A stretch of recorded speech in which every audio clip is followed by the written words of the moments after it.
బూందీ పట్టకుండా ఈజీగా మోతీచూర్ లడ్డును ప్రిపేర్ చేసుకోవచ్చు. ఇందుకోసము ఒక కప్పు శనగపప్పును 2-3 టైమ్స్ వాష్ చేసుకొని వాటర్ వేసి 4 అవర్స్ పాటు నానపెట్టుకోవాలి. పప్పు బాగా నానిపోయింది. ఇప్పుడు పప్పును మిక్సీ జార్లో వేసుకొని వాటర్ లేకుండా గ్రైండ్ చేసుకోవాలి. మొత్తాన్ని మిక్సీ పట్టుకున్న తర్వాత ఒకసారి కలిపి కొద్దిగా పిండిని తీసుకొని పకోడీలు వేసుకున్నట్టుగా వేడి ఆయిల్లో వేసుకొని హై ఫ్లేమ్ మీద వేపుకోవాలి. మరి ఎర్రగా వేయించుకోవాల్సిన అవసరం లేదు. పచ్చిదనం పోతే చాలు. వేపుకున్న వీటినన్నింటిని పక్కకు తీసుకొని చల్లారనివ్వాలి. తర్వాత మిక్సీ జార్లో వేసుకొని బరకగా మిక్సీ పట్టుకొని పక్కనుంచుకోవాలి.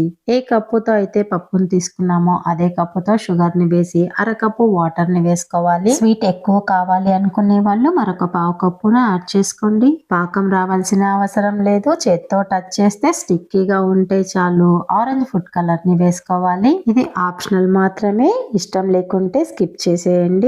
మిక్సీ పట్టుకున్న పౌడర్ ని వేసుకొని లో ఫ్లేమ్ మీద కలుపుకోవాలి. మిశ్రమం కాస్త దగ్గర పడిన తర్వాత స్టవ్ ఆఫ్ చేసి ఇలాచీ పౌడర్ ను వేయించుకున్న డ్రై ఫ్రూట్లను వేసి 1 స్పూను నెయ్యిని వేసి కలుపుకొని మీకు కావాల్సిన సైజులో లడ్డూలని ప్రిపేర్ చేసుకోండి. వీటిని 10 డేస్ వరకు స్టోర్ చేసుకోవచ్చు. మీరు ఒకసారి ఇలా ట్రై చేసి చూడండి. ఎవరు చేసినా పర్ఫెక్ట్ గా వస్తుంది.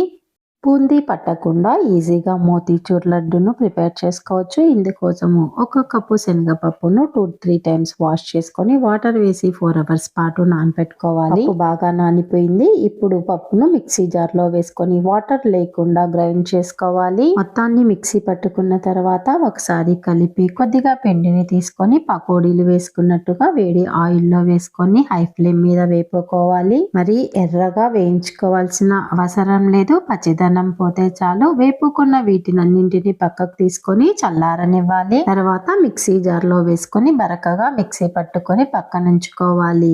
ఏ కప్పుతో అయితే పప్పును తీసుకున్నామో అదే కప్పుతో షుగర్ ని వేసి అరకప్పు వాటర్ ని వేసుకోవాలి. స్వీట్ ఎక్కువ కావాలి అనుకునే వాళ్ళు మరొక పావు కప్పును యాడ్ చేసుకోండి. పాకం రావాల్సిన అవసరం లేదు. చేత్తో టచ్ చేస్తే స్టిక్కీగా ఉంటే చాలు. ఆరెంజ్ ఫుడ్ కలర్ ని వేసుకోవాలి. ఇది ఆప్షనల్ మాత్రమే. ఇష్టం లేకుంటే స్కిప్ చేసేయండి. మిక్సీ పట్టుకున్న పౌడర్ ని వేసుకొని లో ఫ్లేమ్ మీద కలుపుకోవాలి. మిశ్రమం కాస్త దగ్గర పడిన తర్వాత స్టవ్ ఆఫ్ చేసి ఇలాచీ పౌడర్ ను వేయించుకున్న డ్రై ఫ్రూట్లను వేసి 1 స్పూను నెయ్యిని వేసి కలుపుకొని మీకు కావాల్సిన సైజులో లడ్డూలని ప్రిపేర్ చేసుకోండి. వీటిని 10 డేస్ వరకు స్టోర్ చేసుకోవచ్చు. మీరు ఒకసారి ఇలా ట్రై చేసి చూడండి. ఎవరు చేసినా పర్ఫెక్ట్ గా వస్తుంది.